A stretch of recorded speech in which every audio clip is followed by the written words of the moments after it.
തിരുവനന്തപുരത്തിന്റെ ഹൃദയഭാഗത്തുള്ള ഒരു നിഗൂഢമായ സ്ഥലം. ഇവിടെ 8 മണിക്ക് ശേഷം സുഹൃത്തുക്കൾ പോലും തങ്ങാറില്ലാത്ത ഒരു വീടുണ്ട്. റോഡിൽ നിന്ന് നോക്കിയാൽ ഉള്ളിലേക്ക് എന്താണെന്ന് പോലും മനസ്സിലാകില്ല. അത്രയും അധികം കൂരിരുട്ടിനിടയിൽ താമസിക്കുന്ന ഒരു മനുഷ്യനും. നമ്മൾ ഇന്ന് കാണാൻ പോകുന്നത് അദ്ദേഹത്തെയാണ്.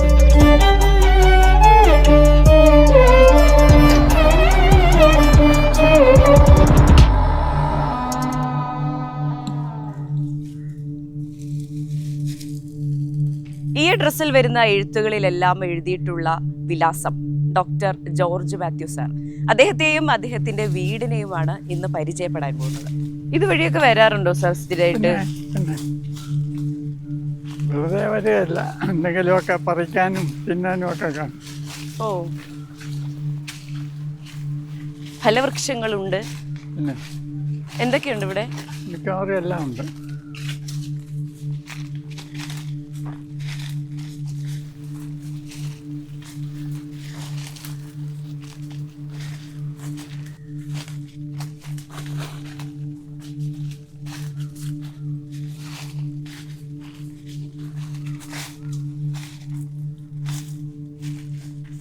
ഇവിടെ വേറെ ബിൽഡിംഗ് ഉണ്ടായിരുന്നോ?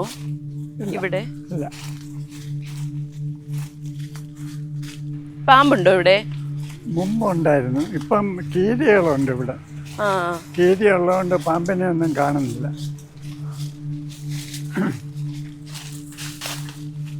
കൊറേ സ്ഥലം ഉണ്ടല്ലോ. ഇത് എത്ര സെന്റ് സ്ഥലമുണ്ട്? 1.25 ഏക്കർ. 1.25 ഏക്കർ. 3.25 ഏക്കർ. 1.25. ഇതെന്താണ് ഈ കാണുന്ന 2-3 ഞാൻ കണ്ടല്ലോ? അത് വാട്ടർ കണക്ഷനാണ്. അത് ഹോസ് കണക്ട് ചെയ്ത് വെള്ളം അടിക്കാം. ഇത് ഹെലിക്കോണിയ എന്ന് പറയുന്ന ഒരു പ്ലാന്റാണ്. ഇത് ഒരുപാട് വെറൈറ്റി ഉണ്ട്. ഇപ്പം തന്നെ വളർന്നു വന്നെയാണോ? അല്ലല്ല, നട്ടുപിടിപ്പിച്ചാണ്. കുന്നിക്കുരു മുതൽ കോക്കോ മരം വരെ ഉണ്ട് ഈ വിശാലമായ കാടിലും. ഇതെന്ത് മരമാണെന്ന് അറിയാം? ഇതോ കോക്കോയാണോ? അതെ അതെ.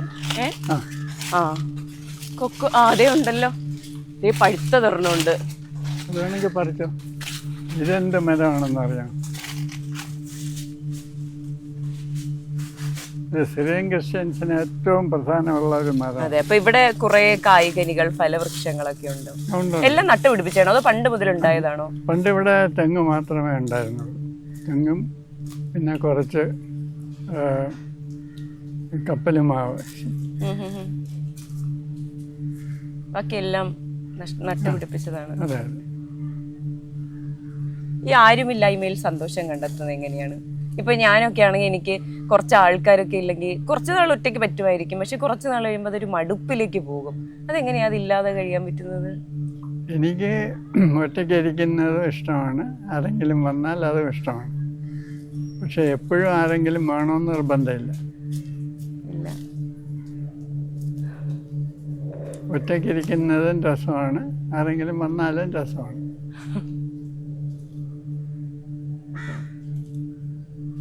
ഇപ്പൊ ഇവിടെ ഈ സ്ഥലത്ത് വീട്ടിലോ അല്ലെങ്കിൽ ഇവിടെയൊക്കെയോ മറ്റ് ആത്മാക്കളുടെ പ്രസൻസ് അങ്ങനെയൊന്നും തോന്നിയിട്ടില്ല?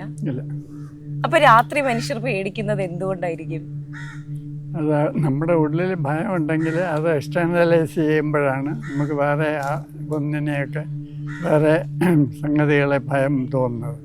നമ്മുടെ ഉള്ളിൽ ഭയമില്ലെങ്കിൽ വെളിയിലും നമുക്ക് ഭയം ഉണ്ടാകത്തില്ല. ഇപ്പൊ നമ്മൾ ഇങ്ങോട്ട് വരുമ്പോ ഒരു മരത്തിൽ കുറെ വവ്വാലുകളെ കണ്ടു. ഇപ്പൊ രാത്രി ഇവര് ബഹളം വെക്കുമ്പോ എനിക്കൊന്നിപ്പോ ഈ സൗണ്ടുകൾ കേൾക്കുന്നത് കൊണ്ടാകാം ഈ ഭയം വരുന്നത് അല്ലേ? അല്ല, എനിക്ക് സൗണ്ടുകൾ കേൾക്കുന്നതുകൊണ്ട് ഭയമൊന്നുമില്ല. ഇപ്പൊ ആത്മാവുണ്ട് എന്ന് വിശ്വസിക്കുന്നതും ഭയവും തമ്മിൽ വ്യത്യാസമില്ലേ? ഇപ്പൊ എനിക്ക് ആത്മാവുണ്ടെന്ന് ഞാൻ വിശ്വസിക്കുന്നില്ല, പക്ഷെ എനിക്ക് പേടിയുണ്ട്. ആത്മാവ് ഉണ്ടെന്ന് വിചാരിച്ച് അതിനെ പേടിക്കേണ്ട കാര്യമുണ്ടോ? ആത്മാവിൻ്റെ ശരീരമില്ല, അപ്പോൾ പിന്നെ അതിന് നമ്മളെ ഒന്നും ചെയ്യാൻ നോക്കത്തില്ല. അപ്പം ആത്മാക്കളെ പേടിക്കേണ്ട കാര്യമൊന്നും ഇല്ലെന്നാണ് എനിക്ക് തോന്നുന്നത്, ആത്മാവുണ്ടെങ്കിൽ തന്നെ. സാറ് മുൻപ് ഏലിയൻസിനെ പറ്റി സംസാരിച്ചിട്ടുണ്ട്. അപ്പോൾ ഏലിയൻസിന്റെ പ്രസൻസ് ഭൂമിയിലുണ്ടോ, വരാറുണ്ടോ? ഉണ്ടെന്ന് പലരും കരുതുന്നുണ്ട്. അതിന് ഒരുപാട് എവിഡൻസ് ഉണ്ടെന്ന് പറയുന്നു. പക്ഷെ ഒഫീഷ്യലായിട്ട് ഇതുവരെ ഏലിയൻസ് മനുഷ്യരുമായിട്ട് ബന്ധപ്പെട്ടിട്ടില്ല. ഈ കണ്ണ് കാണാത്ത ഒരു സ്ത്രീ ഉണ്ടായിരുന്നു, ബാബ വാങ്ക എന്ന് പറഞ്ഞു. അവരൊരു പ്രൊഡിക്ഷൻ നടത്തിയിട്ടുണ്ട്. 2026 നവംബറിൽ ഏലിയൻസ് ഒഫീഷ്യലായിട്ട് മനുഷ്യരുമായിട്ട് ബന്ധപ്പെടുന്നു.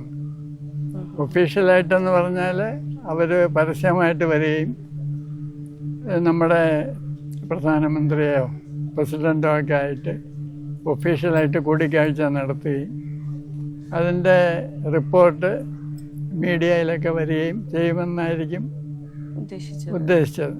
അപ്പം ഈ 2026 നവംബർ എന്ന് പറഞ്ഞാൽ ഇനിയിപ്പോൾ 10-11 മാസമേ ഉള്ളൂ. അപ്പോൾ ഒരുപക്ഷെ ഏലിയൻസ് വരുമായിരിക്കും, ഒഫീഷ്യലായിട്ട് മനുഷ്യരുമായിട്ട് ബന്ധപ്പെടുമായിരിക്കും. സാറിന് അങ്ങനെ തോന്നിയിട്ടുണ്ടോ ഏലിയൻസ് വരാറുണ്ട് എന്ന്? അപ്പോൾ അത് എവിഡൻസ് നോക്കുകയാണെങ്കിൽ ഒരുപാടുണ്ട്. പക്ഷെ ഇതൊന്നും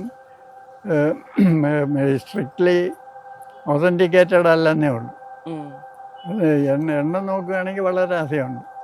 ഇപ്പോൾ എയർപ്ലെയിൻ പൈലറ്റ്സ് കണ്ട കാര്യം, പിന്നെ ഏലിയൻ അബ്ഡക്ഷൻ. അത് ചില ആളുകൾ ക്ലെയിം ചെയ്യുന്ന അവരെ ഏലിയൻസ് പിടിച്ചുകൊണ്ട് പോയി അവരുടെ ഷിപ്പിനകത്ത് കയറ്റി പിന്നെ അവരുടെ മെമ്മറിയൊക്കെ വാഷ് ഔട്ട് ചെയ്ത് തിരിച്ചു കൊണ്ടുവിട്ടു. ഇങ്ങനെ ഒരുപാട് ക്ലെയിംസ് ഉണ്ട്.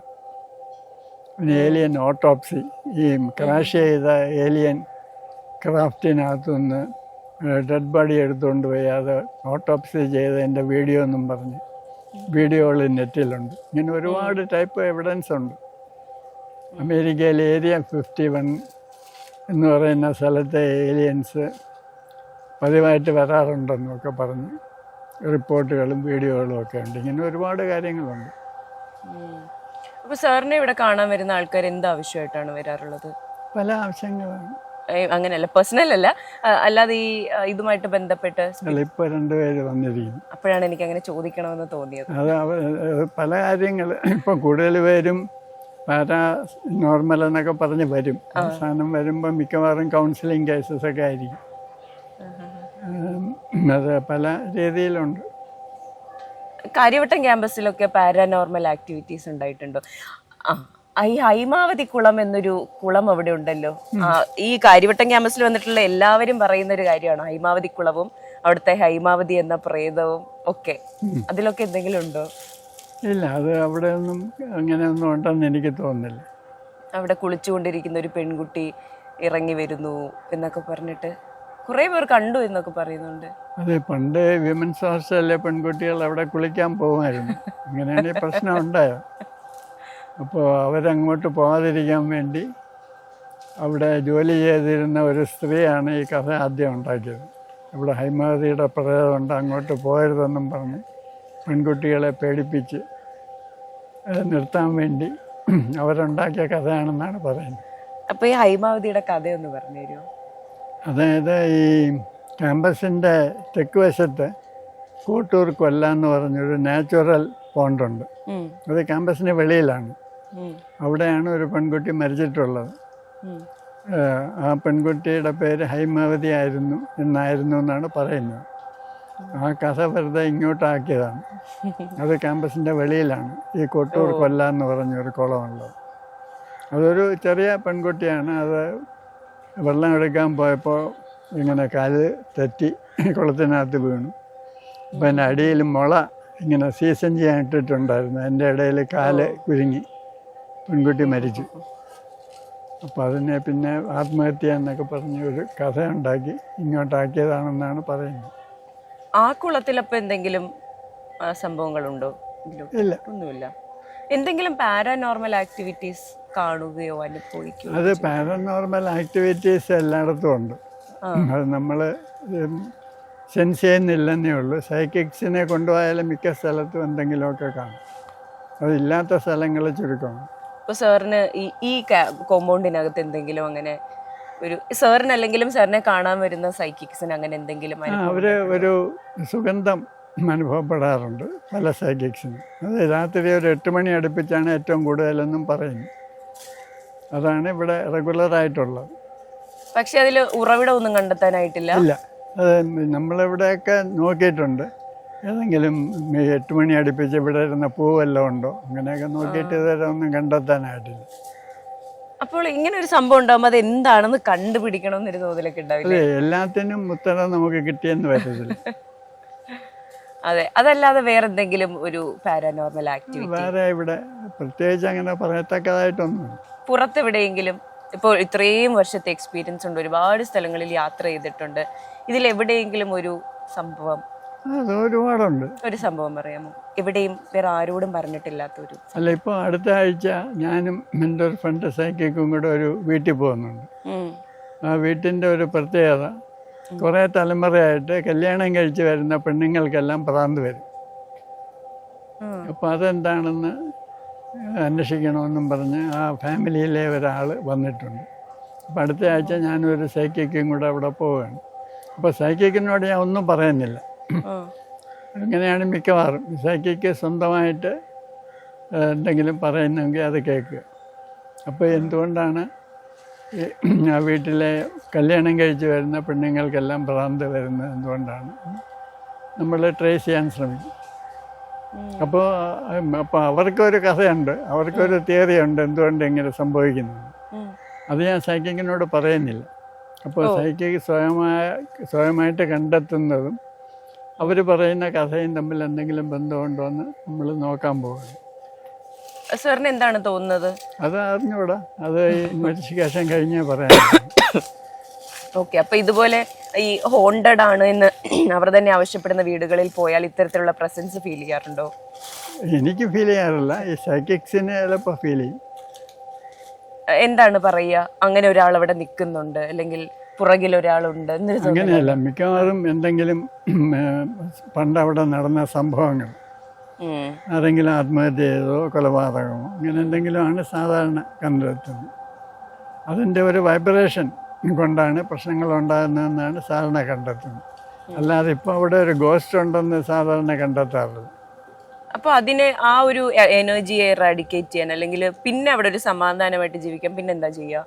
ഈ സൽക്കർമ്മങ്ങൾ ചെയ്യാൻ പറയും, അന്നദാനം ഇങ്ങനെയാണ്. ഓ, അപ്പോൾ ഒരു വീട്ടിൽ ഒരാൾ സൂയിസൈഡ് ചെയ്താൽ അല്ലെങ്കിൽ ദുർമരണപ്പെട്ടാൽ അല്ലെങ്കിൽ വയസ്സായി മരിച്ചാൽ അവിടെ ആ ഒരു പ്രസൻസ് എപ്പോഴും ഇങ്ങനെ ഉണ്ടാവുമോ? അല്ല, പ്രസൻസ് അല്ല, ഒരു വൈബ്രേഷൻ അതിങ്ങനെ ഉണ്ടാകും. ഉണ്ടാകും. അപ്പൊ നമ്മൾ എന്താ ചെയ്യേണ്ടത്? അവിടെ ചുറ്റുപാടുമുള്ള കുട്ടികളെയൊക്കെ വിളിച്ച് അവർക്കെല്ലാം കളിപ്പാട്ടങ്ങൾ കൊടുക്കുക, അവർക്കെല്ലാം ഫുഡ് കൊടുക്കുക, മിഠായി കൊടുക്കുക.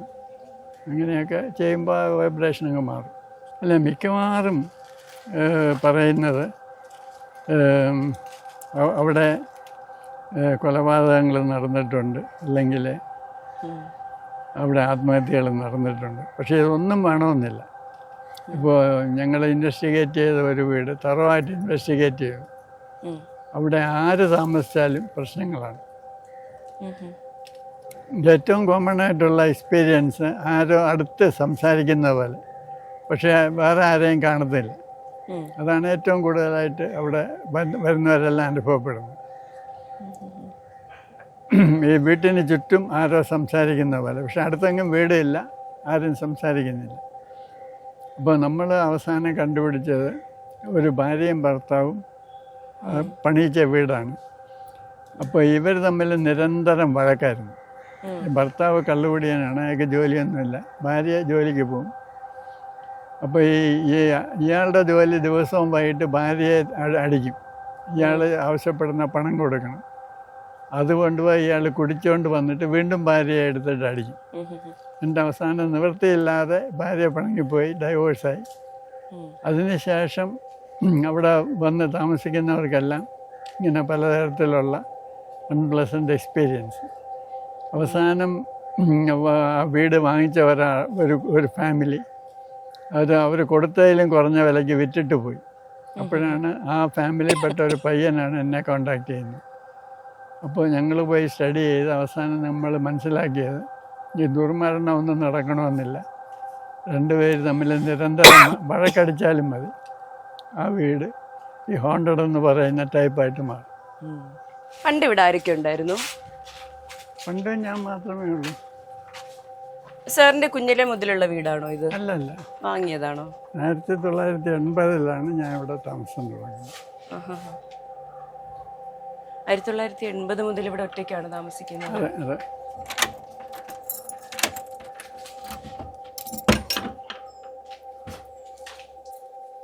സാർ ഈ സാധനങ്ങളെല്ലാം ഇവിടെ സൂക്ഷിച്ചു വെച്ചിരിക്കുന്നതാണോ അതോ? ഞാൻ റിട്ടയർ ചെയ്ത് വന്നപ്പം ഓഫീസിലുണ്ടായിരുന്ന സാധനങ്ങളൊക്കെയാണ്. ഇത്രയും സാധനങ്ങൾ ഈ മുറികളൊന്നും തുറക്കാറില്ലേ? പിന്നെ തുറക്കാറുണ്ട്. തുറന്ന് കാണിക്കോ? അതെന്ത് നിങ്ങൾ കാണുന്ന ചുമക്കാണ്.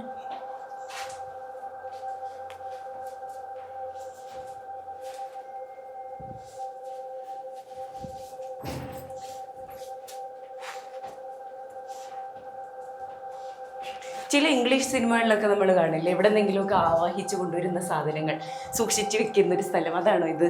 ഇങ്ങനെയൊന്നുമില്ല. ഇങ്ങനെ ഇവിടെ ഒരു രഹസ്യവുമില്ല. ഒരു രഹസ്യങ്ങളും ഇല്ലാത്ത സ്ഥലമാണ്. എല്ലാം പരസ്യം.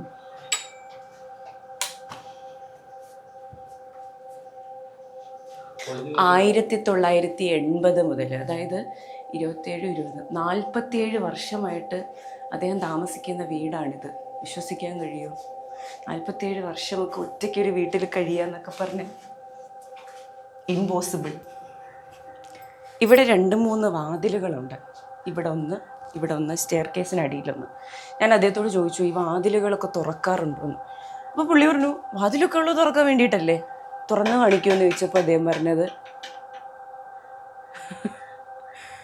ആ പൂട്ട് തന്നെയാണ് അനങ്ങി, ആരും തൊടാതെ.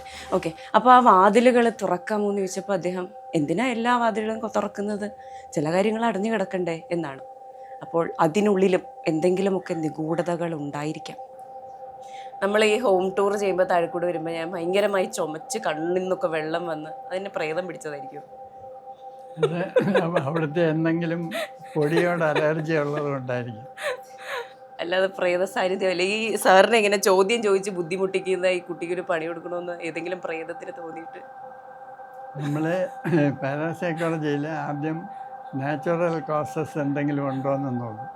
അതില്ലെങ്കിൽ മാത്രമേ പാരാനോർമൽ എക്സ്പ്ലനേഷന് പോകുള്ളൂ. അതെ. അപ്പോൾ ഏതെങ്കിലും ഒരു അലർജൻ, ഏതെങ്കിലും പൂമ്പൊടിയോ എന്തെങ്കിലും ശ്വസിച്ചുകൊണ്ട് ആകാം ചുമ വന്നത്. അങ്ങനെ അല്ല എങ്കിൽ മാത്രമേ പാരാനോർമൽ എക്സ്പ്ലനേഷൻസിലേക്ക് നമ്മൾ പോകാറുള്ളൂ. അതെ. അപ്പോൾ ഇനി എന്തെങ്കിലും ഒരിക്കലും അങ്ങനെ ഒരു പാരാനോർമൽ എക്സ്പ്ലനേഷൻ കിട്ടുകയാണെങ്കിൽ വീണ്ടും ഇതുപോലെ സംസാരിക്കും. ഇപ്പോൾ ഇവിടെ വെച്ചാണ് ചുമ വന്നെങ്കിൽ പാരാനോർമൽ എന്തെങ്കിലും കാരണങ്ങൾ നമുക്ക് അന്വേഷിക്കാം.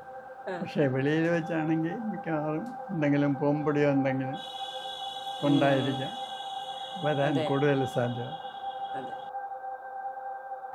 ഒരുപാട് നിഗൂഢതകളുണ്ടെന്ന് തിരുവനന്തപുരത്തുകാർ വിശ്വസിക്കുന്ന ഒരു സ്ഥലത്താണ് നമ്മൾ ഉണ്ടായിരുന്നത്. പക്ഷേ ഇവിടെ ഉള്ളതൊന്നും രഹസ്യങ്ങളില്ലെന്നും ഇവിടെ ഉള്ളതെല്ലാം പോസിറ്റിവിറ്റി മാത്രമാണെന്നുമാണ് സാറ് നമുക്ക് പറഞ്ഞു തന്നിട്ടുള്ളത്. ഇവിടെ ഉള്ളത് പോസിറ്റിവിറ്റി മാത്രമാണ്. കുറേ ചെടികളും കുറേ മരങ്ങളും പിന്നെ കുറേ ചിന്തകളും ഒക്കെ ആയിട്ട് ഇവിടെ കുറച്ചു നേരം ഉണ്ടായിരുന്നു. എന്തായാലും ഇത്രയധികം സമയം നമുക്കൊപ്പം ചിലവഴിച്ചതിന് നന്ദി സർ. ക്യാമറമാൻ രോഹിത് രവീന്ദ്രനൊപ്പം മേഘ ജസ്റ്റിൻ, അബാക് മീഡിയ.